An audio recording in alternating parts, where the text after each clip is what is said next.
And a vote rejecting meat tonight is also a vote of cultural erasure. Yeah, a vote, against cannibalism is also a vote of cultural erasure or whatever the fuck he said. I don't care about what is cultural. I care about what is ethical when it comes to morality. So if a culture is doing something that causes suffering and death, I'm gonna be like, hey, dude, maybe you shouldn't do that thing. If you're gonna use culture as the ultimate justifier of any action, you're justifying so many things, dude, that are quite terrifying. Hey, what is up, guys? So if you haven't seen, the Oxford Union YouTube channel recently released a debate called the Beyond Meat debate, and they released it in like 8 parts. Each part contains a person either for or against the proposition. And yeah, I mean, I haven't watched all of it yet, but I just watched this, guys, and I thought it was filled with such nonsense that why not just respond to it in this format? So let's get right into it. Mr. President, thank you very much for the privilege and listening to this debate, real pleasure, of speaking tonight, especially on the eve of an Oxford Union election. And thank you all for being here. We've just heard passionate, scientific, personal stories and facts. I would like to base my argument on 3 different arguments tonight, based on what we have heard tonight.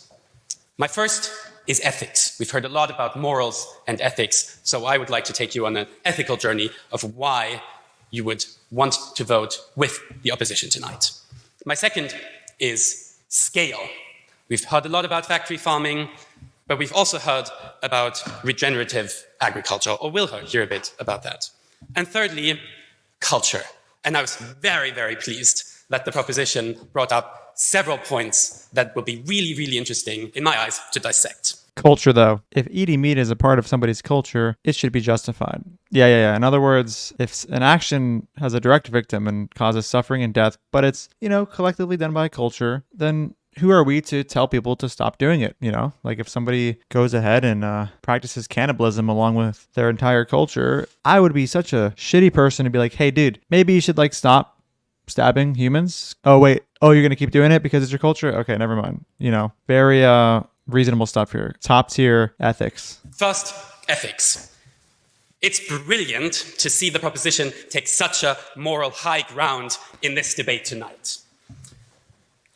I would say, contrary to Carol's white supremacy of eating meat argument, that I would argue that veganism can be considered an ideology as well, a Western liberal agenda that feels on a moral high ground.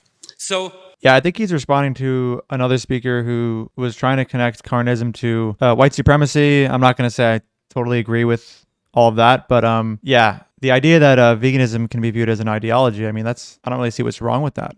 If you want to call it an ideology that is based on the idea that we shouldn't stab animals and breed them and exploit them and kill them and cause them to suffer and die so much, if that's the idea that makes up an ideology, who cares if it's an ideology? Why would we say, oh, it's an ideology, therefore we shouldn't look into it?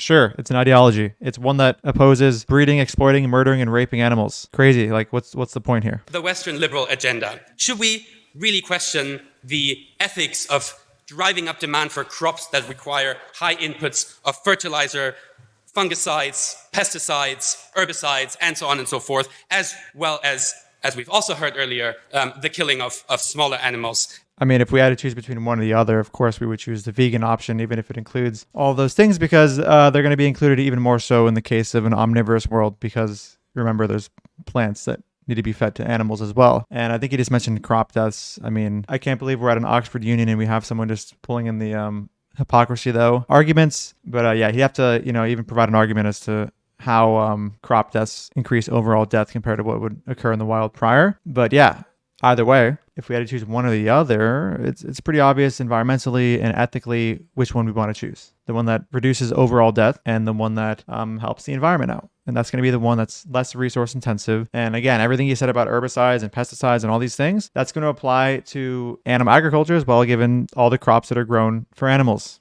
And the destroying of habitats for them. So, thank you. Really, it's detrimental for the environment either way. Whether or not that is exceeded by... Yes, monocropping within plant agriculture is not the best for the environment, as is not animal agriculture and the emissions it produces and all these things. One can agree that both aren't good, but one is clearly better. And just because we currently don't have a global system in which plant agriculture is long-term the most sustainable it can be, it doesn't mean that we shouldn't switch to it. We certainly can, and then in the process opt for more sustainable plant farming, like, regenerative wheat farming, which I could put a study up on the screen right now if you want to take a look at that later. But yeah, just because both are bad doesn't mean that one isn't more bad than the other. And it also doesn't mean that, in pursuing the less bad of the two, which would be plant agriculture as it stands today, that we couldn't, pursue more sustainable means of plant agriculture. We certainly could. We are as we speak. By that of the meat industry, if you only produce crops and cereals, that's unlikely, I would assume. So thinking about this, especially on Thanksgiving, which is today, it is rather striking that meat eaters are being shamed for eating meat in the 21st century. That really is about removing shame. It's fine if you live your life today. It's fine who you marry today, fortunately.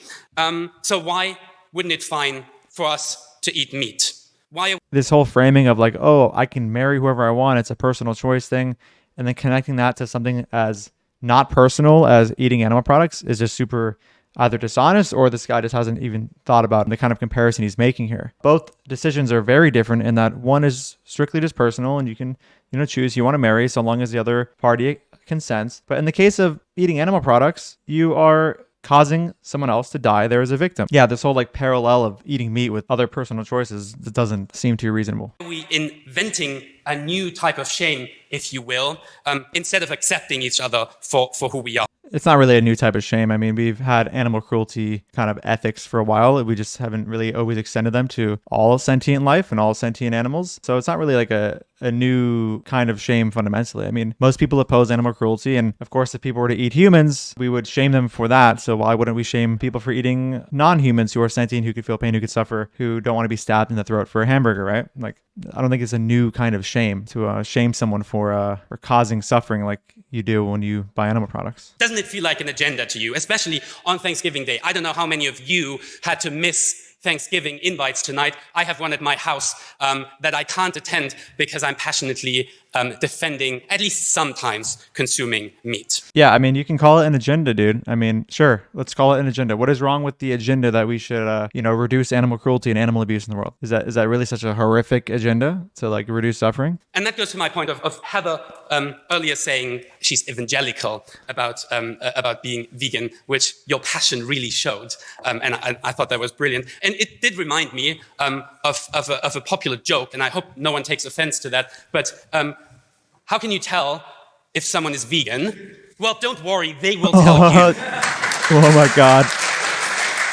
In the 21st century, or at least in 2022, the joke needs to be translated into or transformed into how do you know someone's vegan? Oh, the guilty meat eater that just found out the other guy is vegan will be yelling about it, and you'll know. That should be the way in which it's reframed, because I think most vegans will tell you it isn't really vegans that go out of their way to let others know they're vegan. It's more so people finding out as a product of just random circumstances, like, oh, are you gonna eat that? No, I can't eat that, I'm vegan. And then the meat eater finds out and then starts asking infinite questions, starts screaming about, oh my God, dude, you're vegan. Yo, Steve, check it out, dude. This dude's fucking vegan. That's usually how it goes. Vegans aren't out here just yelling hey, I'm vegan, dude. Sure, there's some, but I would say for the most part, and I would use most vegans' experience as evidence of this. It's meat eaters who are doing the whole look, this dude's vegan, as opposed to vegans saying, look, I'm vegan. I did find it rather striking, however, that there was a comparison made between dairy and opium addiction. And later, Carol equating meat eating to being an anti-abortionist. I find that rather crass, and I'm not sure I agree. In fact, I disagree. And this is in no way trying to discredit any of both of your incredible contributions to nutrition and discourse, societal discourse.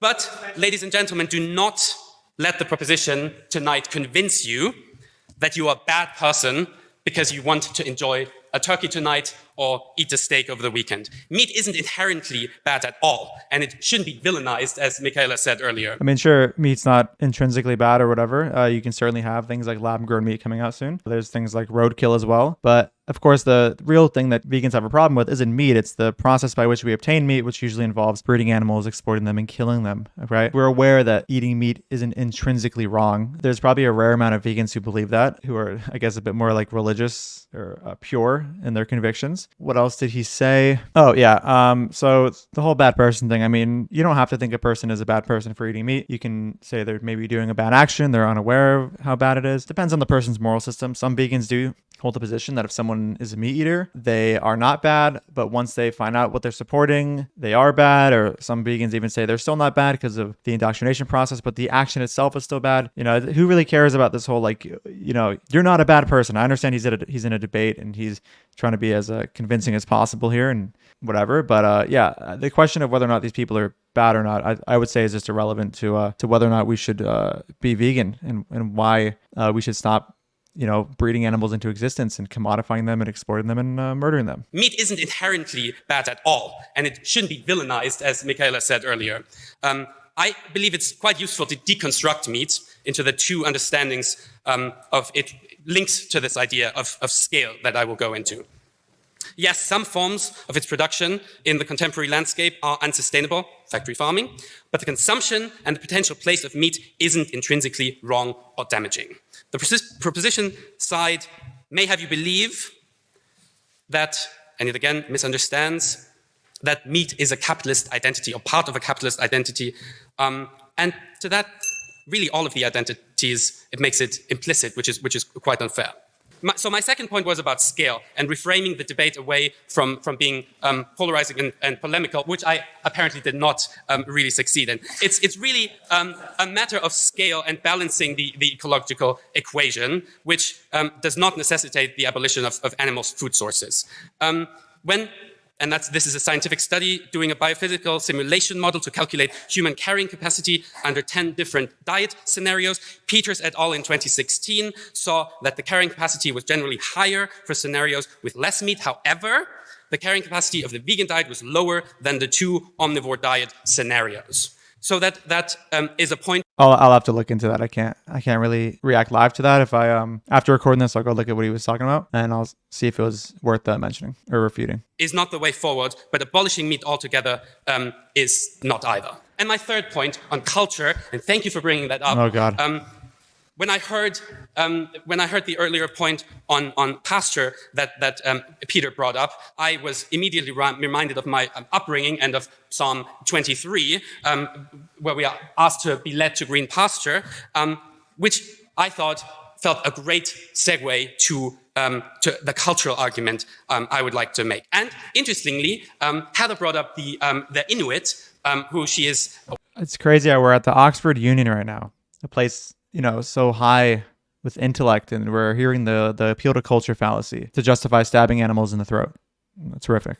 Or was helping in creating alternative food sources. It's important to understand that while veganism may serve as a seminal form of identity formation, it fails to apply that same metric to the consumption of animal products, which are in a cultural sense. So food can serve as an important vehicle in the production of meaning and identity for a culture on the vegan side, but also on the side of consuming meat. And on the side of cannibalistic cultures too, so don't forget that. One way, for example, the Inuit generate meaning is by situating themselves, their actions, and the objects they use and consume within a spectrum of dichotomies distinguishing the world of Inuit from the world of, and I'm going to mispronounce this, so apologies, Kwalunat, which refers to the white people or the people of Euro-Canadian descent. So the way in which Inuit describe a particular way of eating as being typically Inuit or a certain food as typically white people food reveals how Inuit objectify, institutionalize, and even reify a world of objects and practices that in their case includes the consumption of meat. I also support. Yeah, I mean, there are cultures who practice eating meat, and they may have this way of dichotomizing between what they consume and what the white people or the Europeans consume. But in the end, like I'm just focused on the victims. If the Inuit people are in a situation where they can't even go vegan, then bringing them up is unreasonable. Vegans are targeting people that have the actual capacity to go vegan. But either way, Inuit people, the fact that it's their culture to do a thing that requires a victim, that doesn't justify it. Imagine just replace Inuit people with a cannibalistic people instead. And no, I'm not equating cannibals to the Inuit people. I'm just making a comparison here, and that you could have two tribes, both of which are culturally practicing the killing of sentient life. One is killing animals, one is killing humans. How are we going to say that the culture is justifying the suffering and death, right? It shouldn't, because theoretically, a culture can practice any kind of action that involves a victim. That doesn't mean that it's going to be justified, right? And I'm sorry that didn't come through as clearly, Indigenous Peoples Day. But I also support not denying people to eat what they want. So in a way... Not what they want. You see, like, this is the thing that meat eaters will do when they try to make this whole, like, oh, people can eat what they want. It's totally okay. They use the word what as if they're talking about inanimate objects or something. It's not what they want, it's who they want. Like, just imagine, think of it from like a rhetoric perspective, or an optics perspective. How it would sound for him to say, I think people should be able to eat who they want, as opposed to the what they want phraseology or phrasing. It's obvious why he's saying what as opposed to who. Maybe he's not even aware of it. Some people just don't even think about it when they say eat whatever you want. You're actually talking about who when you're talking about animal products such as meat. So yeah, just keep that in mind, because it's a very important thing, and a lot of people use the word what instead of who when talking about eating animals. And yeah, it really blurs what we're talking about here. The earlier argument made by Carol did sound to me as well as a somewhat pseudo-colonial form of oppression to suppress cultural tradition and rituals, such as the ones just described in the case of the Inuit that Heather also mentioned earlier. And a vote rejecting meat tonight is also a vote of cultural erasure. Yeah, a vote, against cannibalism is also a vote of cultural erasure, or whatever the fuck he said. I don't care about what is cultural. I care about what is ethical when it comes to morality. So if a culture is doing something that causes suffering and death, I'm going to be like, hey, dude, maybe you shouldn't do that thing. If you're going to use culture as the ultimate justifier of any action, you're justifying so many things, dude, that are quite terrifying. I'm keeping you from enjoying your steaks, Thanksgiving dinners, beyond meat burgers, whatever it is. So my three arguments... That you're keeping them from no longer paying for animals to be murdered and gassed and hung upside down and having their throats slit. Like, you're stopping them from supporting that. It's not as simple as you're stopping them from enjoying their favorite food. It's like, no, we're not... That's not even what we're trying to do, right? In the first place, we're trying to get you to stop causing all this suffering and death. If you want to continue enjoying your favorite foods, there's vegan recipes out there. Even if there wasn't, dude, like, your taste pleasure should not justify the mistreatment of another. Along with my fellow opposition speakers, were about ethics. That it's fine to eat meat and you're not a bad person for doing so. About scale, it is largely the problem with industrial farming. And thirdly, that it's culturally insensitive to forbid people or urge people not to consume meat. So whatever you eat, and I believe you have the freedom to eat whatever you like, make sure it's all whoever you like, part of a balanced diet, as advised by your physicians and nutritionists, just like voting with the opposition is tonight. Thank you very much. Okay, yeah, that was pretty cringe. It's still, I know I said this earlier, but it is fascinating to hear the appeal to culture fallacy used at an Oxford Union debate. But anyway, guys, that's the end of the video. I know there's some other clips of the meat side talking, so I might look into those, might respond to those as well. We'll see. Thank you so much for watching, and I'll see you in the next video. Dude, even vegans don't get your weird, stupid wannabe sense of irony here. Who is your audience? Nobody gets these dumb jokes. Dude, even vegans don't get your weird, stupid